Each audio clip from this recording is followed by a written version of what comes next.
Welcome back to the Force Feed. In today's gaming news, the floodgates are open and PS4 news is everywhere. The humble WB bundle is well worth a look, and WildStar begins its re-reveal of the game's classes. Hello ladies and gentlemen, welcome back to the show. Force here with your day's gaming news. First up today, the week is upon us. The next generation has arrived. PlayStation 4 news is all over the internet, and it's running rampant from software to hardware reviews. A couple of things you can expect to see are reviews on the controller, the PlayStation Store, media functions, as well as social features, and some of the noteworthy software reviews, including games like Killzone Shadowfall, Resogun, Knack, obviously titles that are cross-generational like Assassin's Creed and the latest Call of Duty and Battlefield games. So, if there's anything you want to know about the PlayStation 4, you can find it out now before you actually make a purchase. Even if you have pre-ordered, it's good to get this information beforehand. And if you've waited to purchase any of those games for the next generation, again, now is the time to check out those reviews from sources that you trust and get some informed opinions on this next generation console and next gen games. It's a very, very, very exciting time. And although I'm not going to have a PlayStation 4 likely this year, because I do plan to wait until some of those first party titles that are exclusive to the PS4 are released, ones that I'm really interested in, it's still an exciting time, and I'm still really excited that the PlayStation 4 is upon us and the Xbox One coming up very, very soon as well. Moving on in news, some great deals for us PC gamers, and that is through the humble WB bundle.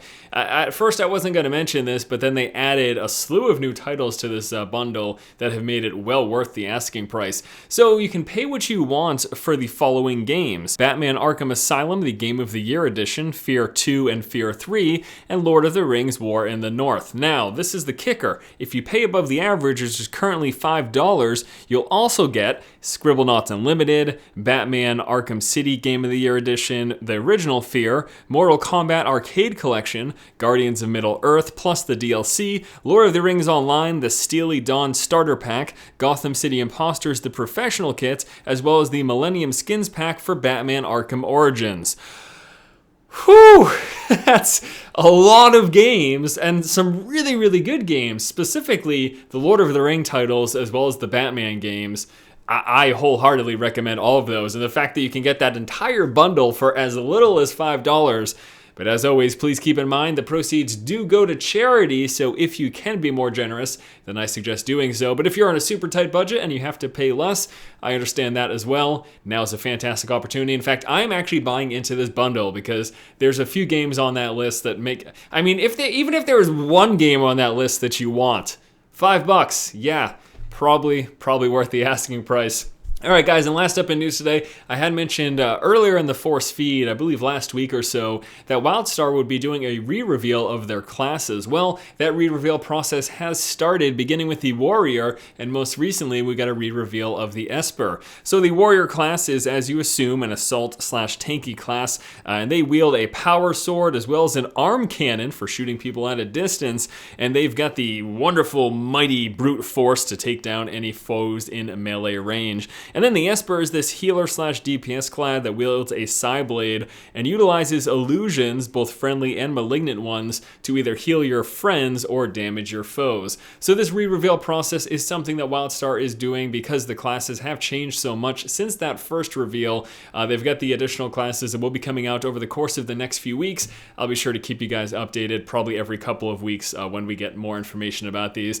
Videos and links and everything you need to know is in the comment section below. And that's pretty much going to do it for today's episode of the Force Feed. I think there's one last thing I wanted to mention. Yes, there is going to be a live stream for EverQuest Next Landmark that's happening probably right now if you're watching this video when it goes up. It's supposed to be happening at 7 p.m. Eastern time this evening over on the EverQuest Next Twitch page. If you miss it live, though, because I waited too long to make this announcement or because you just weren't available, I'm sure that video is going to be archived, and it's probably going to be worth a look because EverQuest Next Landmark looks pretty cool, so go check it out. That's going to do it for today's episode of the show. As always, guys, thank you so much for watching. Please be sure to comment in the comment section below about any of the topics discussed here today. Once again, this has been Force, and you have just been force-fed.